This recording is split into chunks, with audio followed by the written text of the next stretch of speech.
Assalamualaikum warahmatullahi wabarakatuh. So today we are going to study about prostate cancer. So this is the pathophysiology of prostate cancer. Okay. Now this is the prostate gland. As you know, prostate gland is found in males. males में होता है, तो इसके भी cancers, prostate gland में cancers पाए जाते हैं। प्रोस्टेट ग्लैंड्स में भी कैंसर्स पाए जाते हैं, जिनको हम फिर प्रोस्टेट एडनोकार्सिनोमा के नाम से जाने जाते हैं। यहां पे जो प्रोस्टेट कैंसर है, ये कुछ स्पेसिफिक लोकेशन, जो प्रोस्टेट ग्लैंड है किसी स्पेसिफिक लोकेशन में पाया जाता है प्रोस्टेट कैंसर। तो यहां पे अगर हम देखेंगे, ये प्रोस्टेट ग्लैंड है, यहां पे यूरिनरी ब्लैडर है, ठीक है।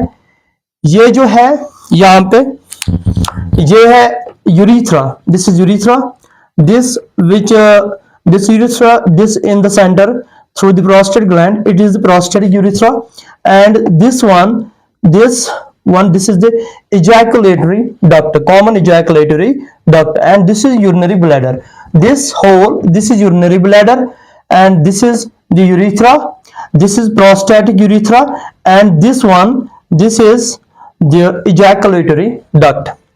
So this is the anterior portion and this is the posterior region. So anterior and this is the anterior and this is the posterior. जब हम कोई क्रॉस सेक्शन डालते हैं किसी टिश्यू के बीच में, तो ये एंटीरियर पोर्शन है, ये पोस्टीरियर पोर्शन है। अगर यहाँ पे हम बात करेंगे कि जब अगर हम प्लेन डालेंगे, यहाँ पे कम हियर,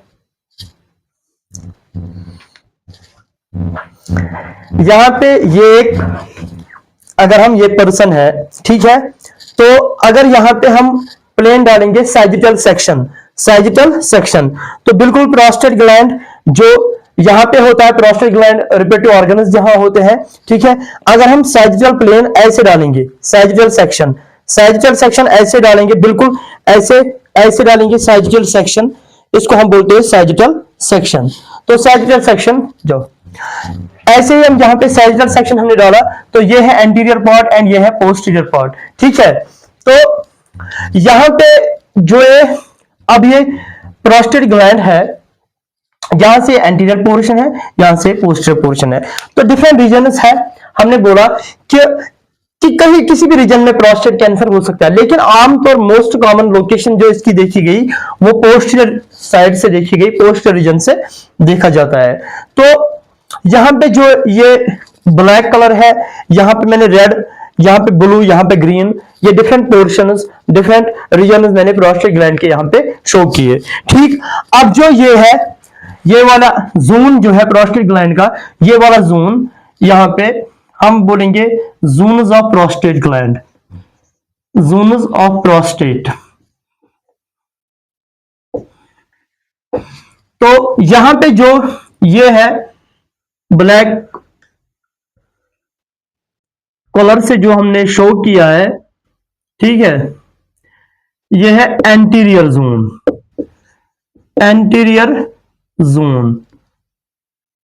ये एंटीरियर जोन है, ठीक, ये वाला एंटीरियर जोन, ठीक। उसके बाद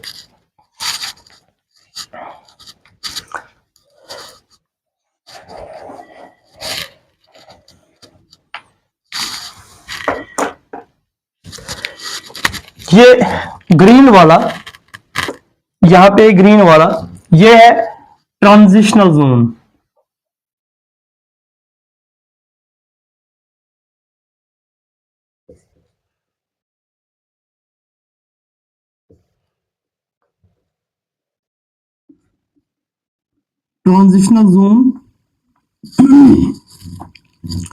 ये एंटीरियर जोन और ये ट्रांजिशनल जोन ग्रीन कलर का। कुछ लोग यहाँ पे मानते हैं कि जो यूरिथ्रा है इसके अराउंड लिटिल बिट और एक जोन होता है जिसको पेरीयूरिथ्रल जोन भी बोलते हैं, लेकिन हम यहाँ पे कंसिडर करते हैं एक ही ट्रांजिशनल जोन, ठीक है। फिर यहाँ पे जो है ब्लू कलर का, ये जो ब्लू कलर का यहां पे है,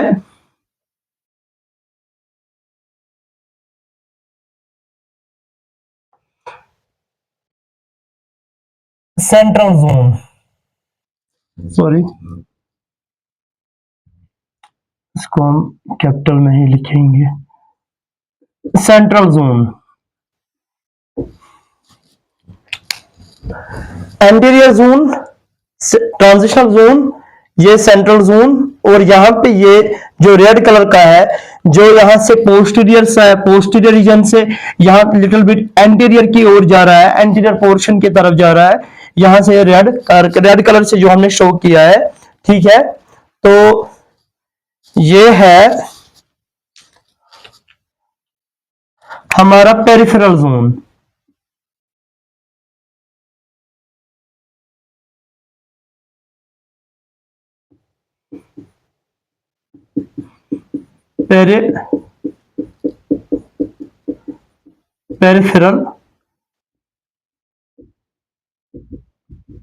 पेरिफेरल जोन,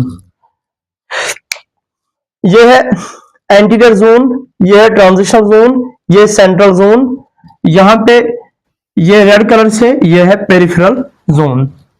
तो अब जो कैंसर है, प्रोस्टेट कैंसर है, जो इसकी मोस्ट कॉमन लोकेशन देखी गई है वो यहां पे पेरिफेरल जोन में, पेरिफेरल जोन, जो पेरिफेरल जोन का पोस्टीरियर लेटरल साइड, जो लेटरल है, पोस्टीरियर लेटरल जोन जो है, इसका पोर्शन है, इसमें देखा गया है कौन, प्रोस्टेट कैंसर। अनी जोन अगर हम देखेंगे इस प्रोस्टेट ग्लैंड का, तो प्रोस्टेट कैंसर जो है ये डेवलप हो सकता है इन जोनस में से किसी भी जोनस में ये डेवलप हो सकता है, लेकिन ये लेस लाइकली है, ये ज्यादातर अक्सर इनमें नहीं देखा जाता है, अक्सर ये ज्यादातर इस पेरिफेरल जोन में, इस रेड जोन में देखा गया है प्रोस्टेट कैंसर। तो मोस्ट कॉमन लोकेशन क्या है, यहां से पोस्टीरियर साइड है, ठीक है। यहां पे अगर हम बोलेंगे ये एक ट्यूमर, यहां पे एक ट्यूमर मानो आप, यहां पे इसमें ट्यूमर है, ये है प्रोस्टेट ट्यूमर, प्रोस्टेट ग्लैंड में ट्यूमर है ये, यहां पे आप मानो ये ट्यूमर है, ये है ट्यूमर प्रोस्टेट ग्लैंड में। तो ये पोस्टीरियर है, यहां से हमने एंटीरियर साइड बोला, ये पोस्टीरियर साइड बोला, posterior lateral. Most common location क्या है, posterior lateral, most common location posterior lateral zone. Posterior जो ये पेरिफेरल जोन है, इसमें पोस्टीरियर साइड से पोस्टीरियर लैटरल, ठीक, यहां पे ये प्रोस्टेट कैंसर, ये ट्यूमर पाया जाता है। अब यहां पे अब देखिए ये पेरिफेरल जोन है, जो रेड कलर से है, तो यहां पे हमने ट्यूमर बनाया है, तो यहां पे इसकी लोकेशन है पोस्टीरियर साइड से है, पोस्टीरियर, ये है एंटीरियर साइड, यहां से ये पोस्टीरियर साइड है, ये लेटरल मींस साइड, तो लेटरल जो यहां पे है इसका पोस्टीरियर लेटरल पोर्शन है इस प्रोस्टेट ग्लैंड का, यहां पे ये मोस्ट कॉमन लोकेशन है प्रोस्टेट कैंसर की, ठीक है। अब जो ये प्रोस्टेट ग्लैंड है, ये जो अगर देखेंगे इस जब प्रोस्टेट कैंसर होता है, अक्सर ये 80% ऑफ केसेस में, अगर बात करेंगे 80% ऑफ केसेस में ये एसिम्प्टोमेटिक होता है, साइलेंट प्रेजेंटेशन होती है, मींस की सिम्टम्स, नो सिम्टम्स, वहां पे विजिबल सिम्टम्स दिखाई नहीं देते, सिम्टम्स नहीं पाए जाते हैं मोस्ट ऑफ द केसेस, लगभग 80% केसेस में, क्योंकि इसका यही एक्सप्लेन करता है जो इसकी लोकेशन है पोस्टीरियो लैटरल, जो मोस्ट कॉमन लोकेशन है प्रोस्टेट कैंसर की, पोस्टीरियो लैटरल, ये लोकेशन यही एक्सप्लेन करती है कि क्यों सिम्टम्स नहीं हो रहे, क्यों सिम्टमलेस हो रहे हैं। अरे लाइट ऑन करो, दोनों लाइट आ गई है, सेंट्रल फ्यूज, बस। तो ये जो है ये एक्सप्लेन करता है कि आखिरकार अगर ये प्रोस्टेट कैंसर है, इसमें सिम्टम्स शो क्यों नहीं हो रहे हैं, एसिम्प्टोमेटिक क्यों है, या सिम्टम दिखाई नहीं, सिम्टम शो क्यों नहीं कर रहा है, हमें क्यों नहीं लग रहा है पता कि प्रोस्टेट कैंसर किसी पेशेंट में डेवलप होने लगा है। अगर किसी पेशेंट में प्रोस्टेट कैंसर हो रहा है, उसको बहुत टाइम तक पता ही नहीं चलेगा कि मुझे प्रोस्टेट कैंसर है, क्योंकि अगर देखो हमें जुकाम होगा, हमें खांसी होगी, हमें चीखें निकलेगी, मतलब हमें स्नीजिंग होगी, ठीक है, हमें स्नीजिंग होगी, हमें कफ होगा, तो हमें लगेगा कि हमें इन्फेक्शन है, छाती में इन्फेक्शन हुआ है, ठीक।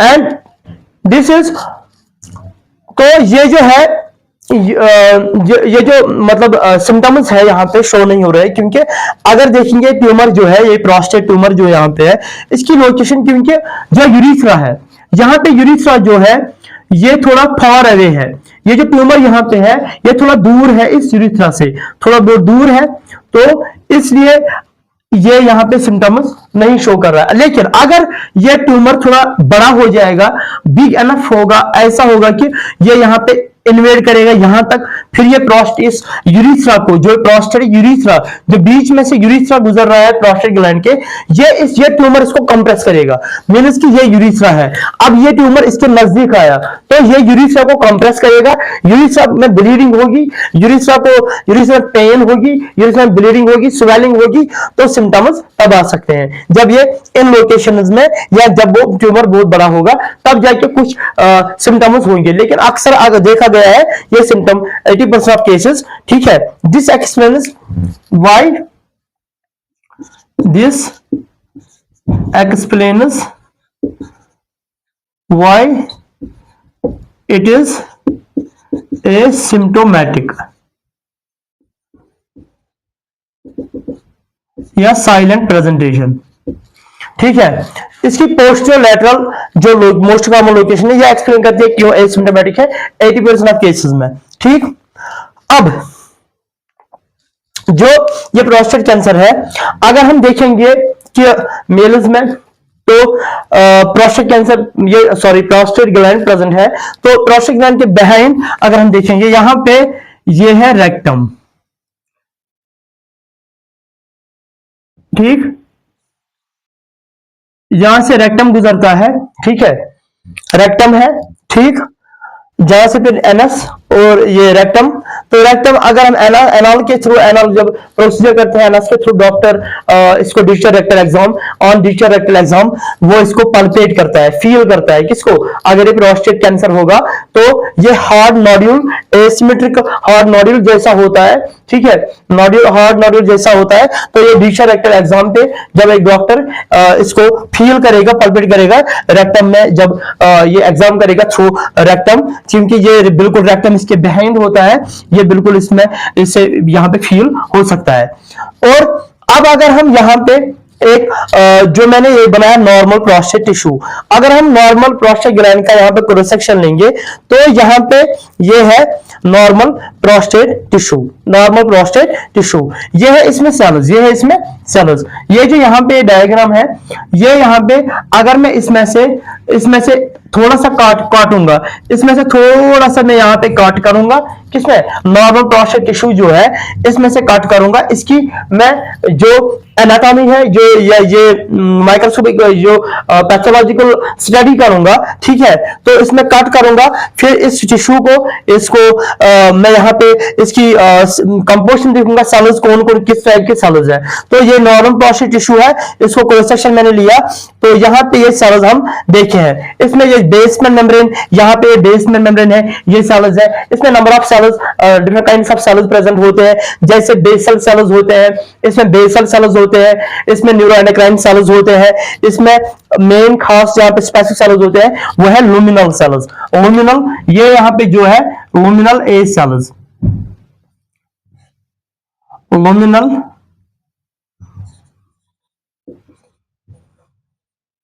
लुमिनल ए सेल्स, ये जो ये सेल्स है यहाँ पे नॉर्मल प्रोस्टेट टिश्यू में, इसमें लुमिनल ए सेल्स है, ये लुमिनल ए सेल्स है, यहाँ पे बेसल सेल्स भी है, न्यूरोएंडोक्राइन सेल्स भी है, तो ये लुमिनल ए सेल्स है। इन लुमिनल ए सेल्स की जो फंक्शन होती है, ये एक एंजाइम प्रोड्यूस करते हैं, इसको नाम है पीएसए, प्रोस्टेट स्पेसिफिक एंटीजन। ये लुमिनल ए सेल्स ये सिंथेसाइज करते हैं इसको, किसको,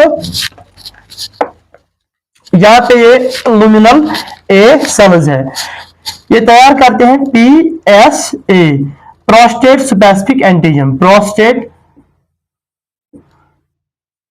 पीएसए मतलब प्रोस्टेट स्पेसिफिक एंटीजन, एजी सिंपली मैंने लिखा एंटीजन। पीएसए यहाँ पे है प्रोस्टेट स्पेसिफिक एंटीजन। ये प्रोस्टेट स्पेसिफिक एंटीजन ये कौन बनाता है? लुमिनल ए सेल्स। लुमिनल ए सेल्स तैयार करते हैं, बनाते हैं प्रोस्टेट स्पेसिफिक एंटीजन। ठीक है, जो पीएसए है ये लिक्विफाई करता है सुपरमस को, ये लिक्विफाई करता है सुपरमस को और उनको मदद करता है विजुअल ट्रैक्ट में। जब सीमेंट जाती है या सुपरमस जाती है, उनको वहां विजुअल ट्रैक्ट में ट्रैवल करने में मदद करता है, वहां उनको चलने में मदद करता है जब विजेना में सुपरमस जाते हैं, एक बिकॉज पीएसए ये लिक्विफाई करता है सुपरमस को। अब with passage of time, with passage of time अगर हम देखें विद पासिंग एज, कभी कभार एज में कभी कभार जब इतने बहुत सालों के बाद, अक्सर ये ओल्ड एज में ही देखा जा रहा है ज्यादातर, कभी कभार किसी वक्त कुछ म्यूटेशंस की वजह से, यहां पे हम देखेंगे म्यूटेशंस। म्यूटेशंस म्यूटेशंस आपने कैंसर का पहला जो वीडियो है, पहला लेक्चर है, वो आप सुनिए, उधर म्यूटेशंस के बारे में भी बताया गया है। अब यहां पे म्यूटेशंस हुई इन सेल्स में किसी वक्त, एनी पॉइंट ऑफ टाइम, क्या इन सेल्स में, लुमिनल सेल्स में, इन प्रोस्टेट टिश्यू में के सेल्स में म्यूटेशंस देखी गई, म्यूटेशंस हुई। उन म्यूटेशंस की वजह से प्रोलिफरेट हो गए ये सेल्स ज्यादा। ठीक है, प्रोलिफरेशन की, सेल डिवीजन इंक्रीज हुआ, सेल्स मल्टीप्लाई ज्यादा हुए। ठीक है, उस वजह से ये जो है, ये मैलिग्नम प्रोस्टेट टिश्यू यहां पे मैंने बनाया, ये सेल्स जब प्रोलिफरेट करते रहे, ज्यादा प्रोलिफरेट करते रहे, तो इन्होंने एक मास ऑफ टिश्यू बनाया, एक न्यूक्लियस न्यूक्लियर बनाया, ट्यूमर। फिर वही ट्यूमर फिर बाद में कैंसर बन जाता है, प्रोस्टेट एडेनोकार्सिनोमा। तो वो जब म्यूटेशंस हुई, म्यूटेशंस की वजह से यहां पे क्या बन गया, यहां पे और एक डायग्राम मैंने बनाई है, यहां पे प्रोस्टेट कैंसर हुआ, प्रोस्टेट कैंसर डेवलप हुआ। ठीक, ये अब ये जो और एक बात मैं यहां पे बताना चाहता हूं आपको, ये जो ये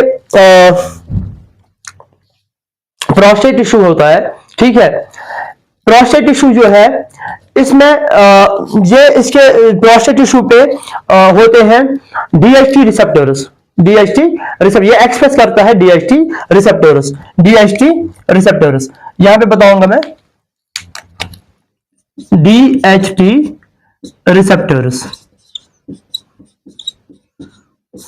DHT receptors, dihydrotestosterone receptors. Prostate tissue के सेल्स में डीएचटी रिसेप्टर्स एक्सप्रेस होते हैं। ठीक है, अब जो ये है यहां पे, या ये जो ये मैलिग्नेंट प्रोस्टेट टिश्यू है, मैलिग्नेंट प्रोस्टेट टिश्यू है, यहां पे DHT receptor, DHT receptor expression, जो यहां पे ये प्रोस्टेट मैलिग्नेंट प्रोस्टेट टिश्यू है, इसके जो सेल्स है, ये लुमिनल सेल्स, इनके सरफेस पे यहाँ पे डीएचटी रिसेप्टर एक्सप्रेशन इंक्रीज होगा। इंक्रीज, ये एरो मैंने यहाँ पे ऐसे बनाया, ये increase DHT receptor expression means, इसका मतलब क्या है, बहुत सारे ये नंबर ऑफ रिसेप्टर जो डीएचटी के रिसेप्टर्स है वो बहुत ज्यादा बढ़ने लगते हैं, डीएचटी रिसेप्टर एक्सप्रेशन इंक्रीज होता है, रिसेप्टर्स जो इन सेल्स पे बहुत ज्यादा नंबर में ये इंक्रीज हो जाते हैं। और लेटर ऑन के ये जो डीएचटी है, जो कि ये प्रोस्टेट टिश्यू के सेल्स डीएचटी बनाते हैं, डायहाइड्रोटेस्टोस्टेरोन वो सिंथेसाइज करते हैं, वो इसके साथ कंबाइन होते हैं, इस डीएचटी रिसेप्टर्स के साथ, इन ये जो प्रोस्टेट मैलिग्नेंट सेल्स है यहाँ पे, इनके साथ ये बाइंड हो जाता है। तो लेटर ऑन ये क्या करता है काम, ये करता है काम, ये जो म्यूटेशंस है यहाँ पे, अगर हम यहाँ पे म्यूटेशंस देखेंगे, यहाँ पे म्यूटेशंस, ठीक है, ये जो इनके डीएचटी रिसेप्टर एक्सप्रेशन ये लीड करता है यहाँ पे आप देखो, ये कॉज करता है, ये ग्रोथ इंक्रीज करता है इन इस कैंसर की, इस मैलिग्नेंट टिश्यू की ग्रोथ, ये ग्रोथ बढ़ाता है। ठीक है, ग्रोथ बढ़ाता है मैलिग्नेंट टिश्यू का, जो यहाँ पे मैलिग्नेंसी ट्यूमर हुआ है, ये इसमें ग्रोथ इंक्रीज, इससे ग्रोथ इंक्रीज होती है और कैंसर डेवलप हो जाता है। ठीक है, यहाँ पे जो ये टिश्यू है, यहाँ पे इसमें बहुत सारी ग्रोथ हो जाती है, उस वजह से ये यहाँ पे कैंसर, प्रोस्टेट कैंसर, यहाँ पे ये प्रोस्टेट कैंसर बनता है। ठीक है, प्रोस्टेट कैंसर डेवलप होता है।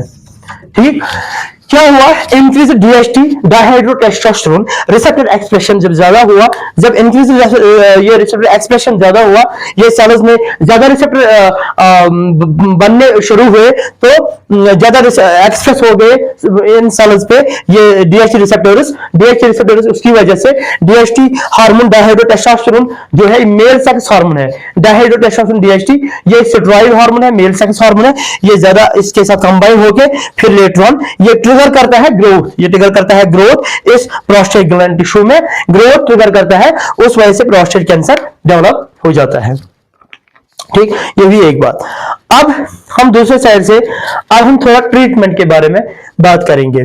अब अगर एक कैंसर हुआ है तो ट्रीटमेंट के अगर हम इसकी पहले देखेंगे, इसकी एक यहाँ पे एक जो इसका एक कनेक्शन है जब हार्मोन्स के साथ, यहाँ पे जो hypothalamus pituitary testicular ovarian axis है, अगर हम यहाँ पे hypothalamus pituitary testicular ovarian axis यहाँ पे देखेंगे, यहाँ पे जो मैंने ये बनाया है ये ब्लैक कलर का, यहाँ पे ये पिट्यूटरी ग्लैंड है, ये पिट्यूटरी ग्लैंड है, ये है हाइपोथैलेमस, ये है यहाँ से हाइपोथैलेमस और ये है पिट्यूटरी ग्लैंड, यहाँ पे ये है पिट्यूटरी ग्लैंड यहाँ पे, और ये यहाँ से ये है हाइपोथैलेमस। ठीक है, हाइपोथैलेमस यहाँ पे बनाता है, ये जो हाइपोथैलेमस है ये यहाँ पे बनाता है GnRH, gonadotropin releasing hormone, gonadotropin releasing hormone hypothalamus यहाँ पे जीएनआरएच बनाता है। ठीक है, उसके बाद ये जीएनआरएच थ्रू हाइपोफाइसियल पोर्टल सिस्टम, ये जो हाइपोफाइसियल पोर्टल सिस्टम है इसके थ्रू ये जाता है किधर, यहाँ पे पिट्यूटरी ग्लैंड पे। जीएनआरएच ये हार्मोन किसने सिंथेसाइज किया, ये हाइपोथैलेमस ने सिंथेसाइज किया, गोनाडोट्रोपिन रिलीजिंग हार्मोन, ये यहाँ पे एक्ट करता है पिट्यूटरी ग्लैंड पे। ठीक है, पिट्यूटरी ग्लैंड सिक्रीट करता है दो हार्मोन्स, एक का यहाँ पे जो हमें रिलेवेंट है जिसका हम जिक्र करेंगे वो हम डिस्कस करेंगे, एक जो हमें रिलेवेंट नहीं है उसका उसके बारे में हम बात नहीं करेंगे। ये दो है, एक है एनएच और दूसरा है एफएसएच,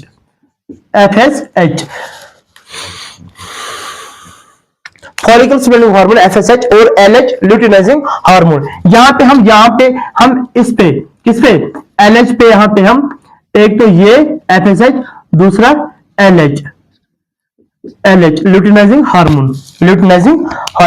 एलएच।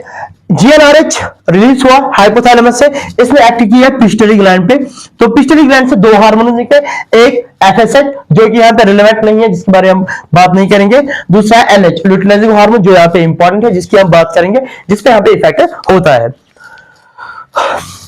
ठीक, यहाँ पे जो ये एलएच है, ये एलएच यहाँ पे ये जो मैंने ब्लैक से यहाँ पे बनाया है ये है टेस्टिस, यहाँ पे ये टेस्टिस है, तो ये एलएच क्या करता है काम, ये एलएच यहाँ पे एक्ट करता है किस पे, टेस्टिस पे एक्ट करता है। टेस्टिस में सेल्स होते हैं, यहाँ पे सेल्स होते हैं जिनको हम बोलते हैं लेडिक सेल्स, क्या लेडिक सेल्स, ये लेडिक सेल्स पे एक्ट करता है, किस पे, लेडिक सेल्स। टेस्टिस में स्पेसिफिक टाइप ऑफ सेल्स होते हैं जिनको हम बोलते हैं लेडिक सेल्स।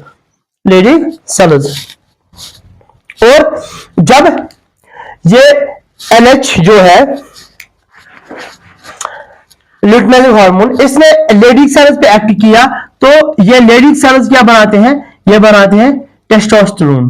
क्या बनाते हैं लेडिक सेल्स, ये बनाते हैं टेस्टोस्टेरोन।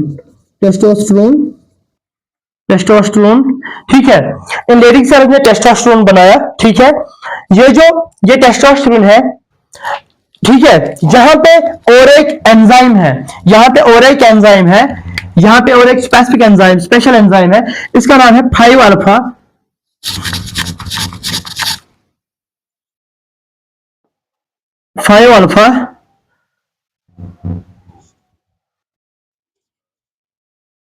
Reductase, 5 alpha reductase. ये जो ब्लू कलर से मैंने यहाँ पे बनाया, ये 5 अल्फा रिडक्टेज एंजाइम है।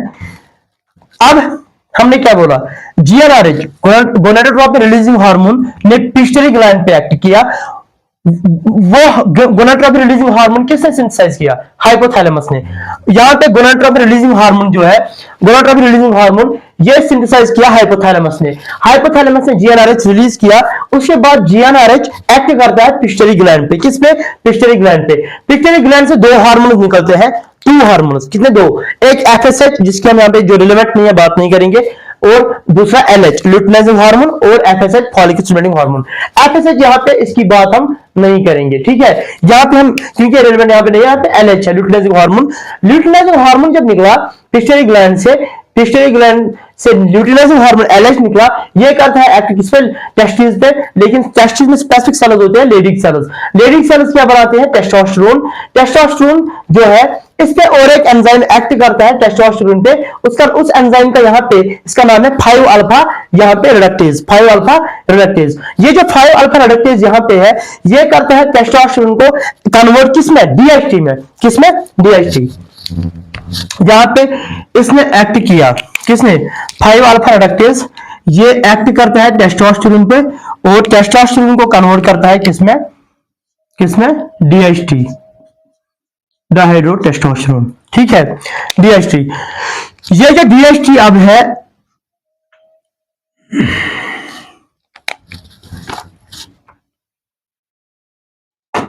देखो ये है डीएचटी। ये जो डीएचटी है, ये यहां पे आगे, ये यहां पे बाइंड करता है किसके साथ,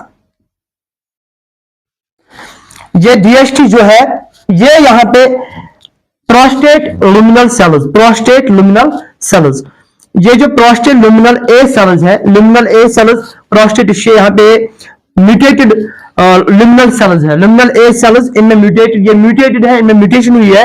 ये डीएचटी यहां पे बाइंड होता है इन लिमिनल ए सेल्स के रिसेप्टर्स, इनमें इंट्रासेलुलर रिसेप्टर्स, यहां पे इंट्रासेलुलर रिसेप्टर्स होते हैं, इनके साथ डीएचटी बाइंड हो जाता है, इनके साथ डीएचटी बाइंड हो जाता है, और ये फिर कॉज करता है, यहां पे ये ट्रिगर करता है क्या, ये ट्रिगर करता है प्रोस्टेट कैंसर। यहां पे ये ट्रिगर करता है, क्या करता है, ट्रिगर प्रोस्टेट कैंसर, ठीक, प्रोस्टेट ट्यूमर, ये ग्रोथ करता है ट्रिगर, यहां पे एक प्रोस्टेट कैंसर यहां पे कॉज करता है। ये जो लिमिनल ए सेल्स है, अब यहां पे मैंने बोला 5 अल्फा रिडक्टेज एंजाइम, ये यहां पे टेस्टोस्टेरोन को डीएचटी में कन्वर्ट करता है। डीएचटी जो है, ये यहां पे इन लुमिनल ए सेल्स जो म्यूटेटेड है, यहां पे इन लुमिनल ए सेल्स में इंट्रासेलुलर रिसेप्टर्स होते हैं, इनके साथ ये बाइंड होता है, ठीक है, इंट्रासेलुलर रिसेप्टर्स। और यहां पे जो है, और एक यहां पे जो ब्लू कलर के ये जो रिसेप्टर्स है, ये एंड्रोजन रिसेप्टर्स है, एंड्रोजन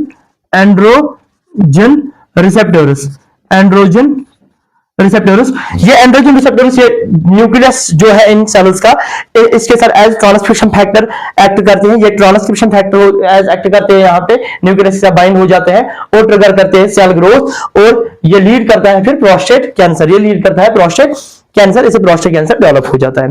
अब अगर यहाँ पे हम ऐसा कोई ड्रग, अगर यहाँ पे कोई ड्रग ऐसा हम बनाएंगे जो यहाँ पे यहाँ पे एक ड्रग अगर हम तो हमारे पास है जो जीएनआरएच को यहाँ पे स्टॉप करेगा, जीएनआरएच का रिलीज यहाँ पे स्टॉप करेगा या कम करेगा, तो वो अगर यहाँ पे इनहिबिट करेगा कोई ड्रग जीएनआरएच को, तो यहाँ पे एलएच, जब जीएनआरएच की कम होगा या बंद होगा इसकी सिक्रीशन, तो यहाँ पे जो ये है एलएच, जो एलएच है, एलएच कम होगा, जीएनआरएच कम होगा, एलएच कम होगा, ठीक है, यहाँ पे डीएचटी टेस्टोस्टेरोन कम होगा, यहाँ पे डीएचटी कम होगा, और यहाँ पे ये सेल ग्रोथ से तो ये नहीं हो सकती है, ये प्रोस्टेट कैंसर डेवलप नहीं हो जाएगा, ठीक है। और या तो ये तो ड्रग है, और लिप्रावाइड है ड्रग, एक ड्रग है लिप्रावाइड जो जीएनआरएच एगोनिस्ट है, ठीक है। दूसरा है डेगारेलिकस, डेगारेलिकस एक ड्रग है, डेगारेलिकस वो जीएनआरएच एंटागोनिस्ट है, ठीक है, वो भी एक ड्रग है जो यहाँ पे इस स्टेप को यहाँ पे क्या करता है, यहाँ पे मतलब इस कैंसर को रोकता है। या और एक ड्रग अगर हम थेरेटिकली बोलेंगे, जो डीएचटी का यहाँ पे कन्वर्जन जो हो रहा है, जो ये कम करेगा, तो यहाँ पे वो इसको DHT को स्टॉप करेगा, तो यहाँ पे वो भी कैंसर, यहाँ पे इस कैंसर से कैंसर बढ़ने से बचाएगा, ये कैंसर होने से बचाएगा। ये ड्रग है जो यहाँ पे हमने बोला लुप्रावाइड और डेगारेलिकस। ठीक है, अब रिस्क फैक्टर्स जो है प्रोस्टेट कैंसर के, रिस्क फैक्टर्स जो है प्रोस्टेट कैंसर के वो क्या क्या है, अब हम वो डिस्कस करेंगे। फैमिली हिस्ट्री, अगर वहां मतलब क्योंकि ये पता है आपको कि म्यूटेशन की वजह से कैंसर हो जाते हैं, ऐसे ही प्रोस्टेट कैंसर भी म्यूटेशन की वजह से, या तो हेरिडिटरी कॉज होगा, हेरिडिटरी म्यूटेशन प्रेजेंट होगी, या तो डाइट में, ठीक है, डाइट में चेंजेस होगी, या एज इसमें मैटर करता है। ठीक, तो यहां पे अगर हम देखेंगे ये risk factors for prostate cancer, एक हम देखेंगे family history, family history, family history, family history of prostate cancer. अगर फैमिली हिस्ट्री है प्रोस्टेट कैंसर की, family history of prostate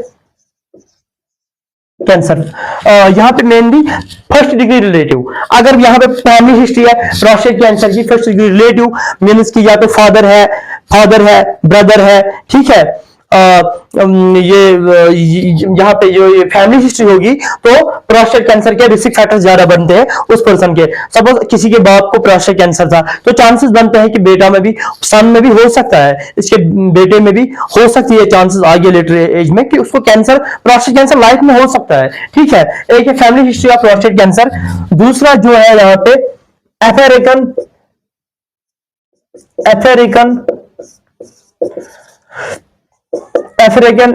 American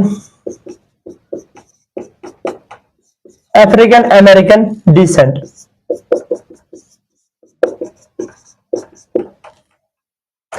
अगर अफ्रीकन अमेरिकन डिसेंडेंट है, अफ्रीकन अमेरिकन डिसेंट, ऑरिजिन है African American, तो अफ्रीकन अमेरिकन अगर है African American origin, तो उनमें भी ये risk factor cancer, prostate cancer की ज्यादा होती है if it is African American descent, क्योंकि वहां पे एंड्रोजन लेवल, जो मेल सेक्स हार्मोन्स की लेवल है वो ज्यादा होती है, एंड्रोजन लेवल हाई होती है। ठीक है, एंड्रोजन लेवल यहां पे एंड्रोजन लेवल हाई होती है, एंड्रोजन लेवल हाई होती है। ठीक है, ये और एक यहां पे हम देखेंगे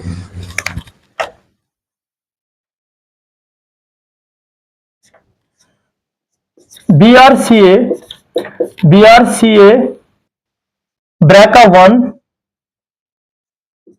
BRCA and BRCA2, BRCA1 and BRCA2 gene mutations, जो कि अक्सर ब्रेस्ट कैंसर और ओवरियन कैंसर में पाए जाते हैं। यहां पे BRCA1 एंड BRCA2 जीन, जो जीन्स है BRCA1 एंड BRCA2, जिनको हम BRCA1 BRCA जीन 2 म्यूटेशंस, इनमें अगर ये म्यूटेशंस है जैसे ओवरियन और ब्रेस्ट कैंसर्स में भी ये जीन्स में जब म्यूटेशन होते हैं तो ब्रेस्ट कैंसर होता है और ओवरियन कैंसर। अगर BRCA1 एंड BRCA जीन जो म्यूटेशंस है तो वो भी रिस्क फैक्टर बनाती है किसी प्रोस्टेट कैंसर की। और एक यहां पे है, ये आगे BRCA1 BRCA2 and lynching syndrome, यहां पे लिंचिंग सिंड्रोम भी है, लिंचिंग सिंड्रोम कोलन कैंसर उसमें देखा जाता है। और है डाइट, यहां पे और एक है डाइट, जैसे वेस्टर्न डाइट जो होता है, यहाँ पे डाइट है जैसे वेस्टर्न डाइट, उसमें फैट, हाई फैट डाइट होगा। हाई फैट डाइट ये भी पाया गया है कि ये भी रिस्क फैक्टर है कैंसर, प्रोस्टेट कैंसर के, जैसे हाई फैट डाइट, ये जो यहाँ पे है लिंचिंग सिंड्रोम भी आया, डाइट भी आया, हाई फैट डाइट। तो ये है कुछ कुछ पॉइंट्स इसके रिस्क फैक्टर्स में जो कि prostate cancer later on cause कर सकते हैं। तो ये है ऑल अबाउट प्रोस्टेट कैंसर। तो hope you like the video, please share the video to your friends also and subscribe the channel. Thank you.